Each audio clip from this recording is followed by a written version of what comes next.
Dito ka lang sa puso ko. Love's Trial Run, Finding Forever. Kabanata 1.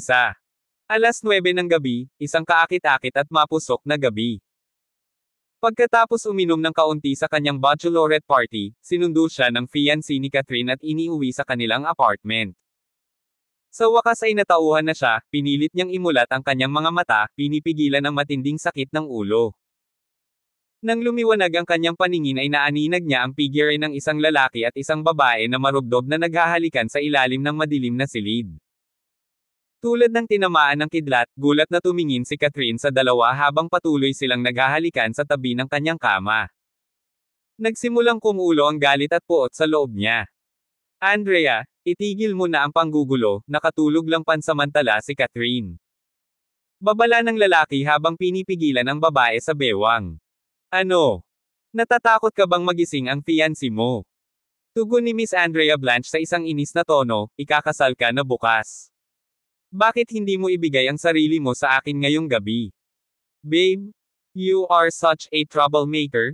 Let's go to the other room," nakangiting nang aakit ang lalaki. "Hindi.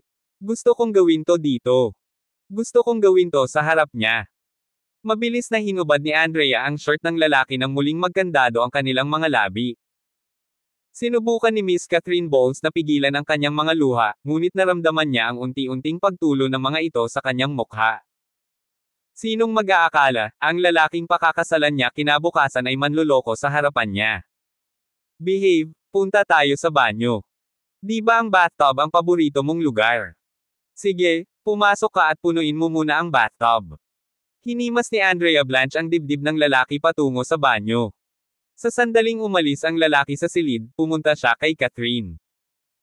Nakayuko na may malamig na ngiti, bumulong siya, "Catherine, hindi ako papayag na pirmahan niyo ni Daniel ang mga papeles na iyon bukas. Buntis ako, akin siya." Hinigpitan ni Miss Catherine ang kanyang mga kamay sa isang kamao habang pinipigilan niya ang kanyang emosyon, maingat na huwag maglabas ng ingay. Hanggang sa marinig niya ang halinghing ng tulad ng mag-asawa na nagmumula sa banyo ay naramdaman niyang gumuho ang kanyang mundo. 3 taon na ang nakararaan, si Miss Catherine ang dating nangungunang modelo ng Beijing. Ngunit, dahil sa lalaking ito, isinuko niya ang lahat, ibinigay ang kanyang pinaghirapang posisyon kay Miss Andrea Blanche. Ang nangyari, lahat ng ginawa niya ay napunta lamang sa paghahanda ng damit pangkasal ng iba. Hindi. Panaginip siguro ito, isang nakakakilabot na bangungot lang, babalik din sa normal ang lahat bukas. Nagpatuloy si Miss Catherine sa pagpapanggap at pagsisinungaling sa sarili. Hanggang sa kalagitnaan ng gabi, nagreklamo si Miss Andrea Blanche na masama ang pakiramdam habang inaakay niya si Daniel Palliser palabas ng hotel. Dahil dyan, aalis si Mr. Daniel Palliser at hindi na babalik. Pero bukas, ikakasal na sila. Kinabukasan, gaya ng binalak, nagmaneho si Miss Catherine sa opisina ng Civil Affairs na may mapait na ngiti. Pagbaba niya ng kanyang sasakyan, tinawagan niya si Mr. Daniel Palliser. Malamig na sumagot ang boses sa kabilang panig, nasugatan si Miss Andrea Blanche sa entablado, "Kailangan ko munang harapin ang apurahang bagay na ito. Ipagpaliban natin ang pagpaparehistro sa ibang araw." "Walang isa pang araw," bigong sinabi ni Catherine sa sarili. Tumalikod si Miss Catherine at isinuot ang kanyang salaming pang-araw, handa nang umalis, ngunit sa sandaling iyon, ang kanyang mga mata ay naakit sa isang matangkad na figure na papunta sa kanyang direksyon. Hindi niya maiwasang mapansin ang fitted dark blue retro suit na pumupuri sa panlalaking katawan sa ilalim at labas ng harap na bulsa ng dibdib, ang sulok ng isang wine red na panyo ay makikitang sumisilip sa labas. Sumulyap sa ibaba, nakita ni Miss Catherine ang isang pares ng perpektong tuwid na mga binti na humahantong sa isang pares ng bagong pulidong brown na leather na sapatos na kumikinang sa araw. Ang lalaking ito, may napakalakas na presensya, tulad ng sa isang medieval na hari. Lalo na nang papalapit siya, bagamat nakasuot siya ng sunglasses. Ang kanyang perpektong pait na mukha at sexing lobby ay sapat na para mabaliw ang sinumang babae. Nakilala ni Miss Catherine ang lalaking ito, siya ang CEO ng Hairui Entertainment, Mr. Alden Finn. Noong sikat pa siya, minsan silang nagkita sa isang bola. Ikakasal din ba siya ngayon? President Finn, hindi dumating si Miss Chin sa oras. Mahuhuli siya ng 10 minuto. Nagsumbong ang assistant niya mula sa likod niya. Tawagan ng pamilyang Chin at sabihin sa kanila, kung hindi man sila makakarating sa oras sa isang kasal, huwag na kayong mag-abala na pumunta, malamig na tugon ng lalaki.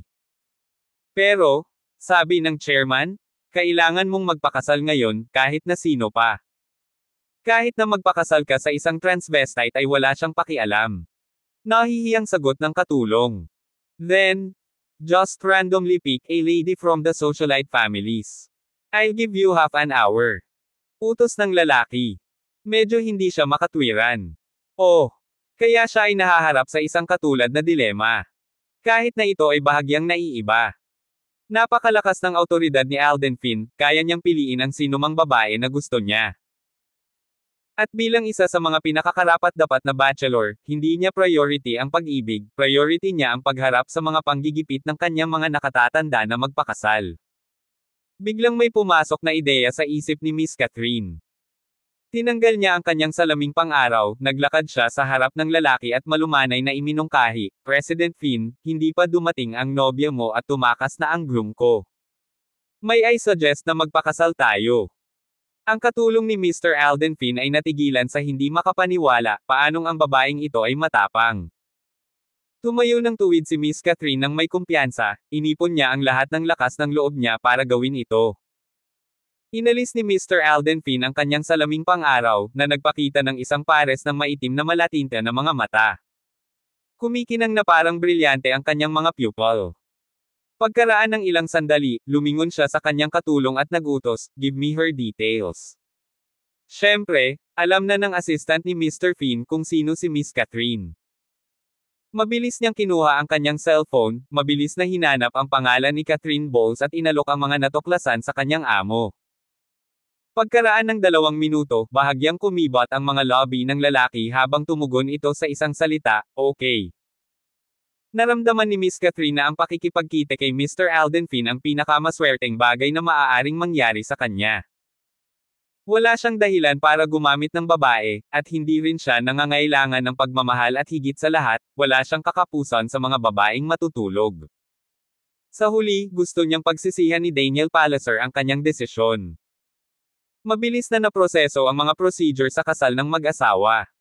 Sa loob lamang ng kalahating oras, hawak ni Miss Catherine ang sertipiko ng kasal sa kanyang mga kamay. Mula ngayon, isa na siyang ganap na may asawa. President Finn, maaari ba akong magkaroon ng ilang salita sa iyo? Pumasok ka sa kotse. Isinuot muli ni Mr. Alden Finn ang kanyang salaming pang-araw habang naglalakad siya palabas ng registration hall. Mahigpit na sumunod si Miss Catherine sa likuran. Matapos makapasok sa Rolls-Royce, kinakabahan siyang tumingin kay Alden Finn bago humiling, salamat sa pagpapakasal sa akin. Kung kailangan mo ng anumang bagay mula sa akin bilang kapalit, mangyaring sabihin sa akin, gagawin ko ang lahat. Gayunpaman, mayroon akong 2 simpleng kahilingan. Sana ay makapangako kang tutuperin mo. Magsalita ka. Pagod na tumugon si Alden Finn habang niluwagan niya ang kanyang kwelyo. Una, unless wala kang choice, huwag mong ipahalata ang relasyon natin. Pangalawa, huwag kang makialam sa mga personal kong bagay. Ngunit huwag kang mag-alala, dahil kasal na tayo, hindi na ako makikipag-close ng sobra sa ibang lalaki. Pagkatapos pakinggan ang mga kahilingan ni Miss Catherine, bahagyang ngumiti si Alden Finn. Isang mapanganib na aura ang bumalot sa sasakyan, I promise you. Pero, after I give you some time to fix your past, I want us to have a loveless trial marriage. After 4 or 6 months, I will publicly announce our marriage. Salamat. Tumango si Miss Catherine. At, I don't believe a married couple should live separately. Bibigyan kita ng 3 araw para mag-impake ng lahat ng gamit mo at lumipat sa lugar na gusto ko. Makikipag-ugnayan sa iyo ang assistant ko. Walang pagtutol si Miss Catherine. Dahil kasal na sila ngayon, makatwiran ang kahilingang tulad nito. Kaya't masunurin siyang tumango habang sumagot, sumasang-ayon ako. Mabuti. Matapos gawin ng dalawa ang kanilang verbal na kasunduan, lumabas si Miss Catherine sa kotse ni Alden Finn at umalis. Umupo ang assistant ni Alden sa driver's seat at tumingin kay Alden Finn sa rearview mirror. President Finn, babalik ba tayo sa opisina? O gusto mo bang bumalik sa mansyon para sabihin sa chairman ang balita? Sundan mo si Miss Catherine at iulat ang bawat galaw niya sa akin. Utos ni Alden Finn bago lumabas ng sasakyan. Biglang humiling sa kanya na pakasalan siya, tiyak na may nangyari. Bilang presidente ng isang international entertainment agency, syempre, narinig na niya noon si Miss Catherine Bowles. Minsan ay naging isang sikat na modelo sa industriya, 3 taon na ang nakakaraan ay bigla niyang tinanggihan ang isang alok mula sa nangungunang entertainment agency, ang Star King, na nagresulta sa kanyang pagiging blacklist. Sa kalaunan, inanunsyo niyang pipirma siya sa TNE Entertainment at naging mainit na paksa sa amo, si Mr. Daniel Palliser. At sa gayon nagsimula ang pagbagsak ng isang supermodel. Ngunit, sa hitsura nito, hindi doon nagtapos ang kwento ni Miss Catherine Bowles.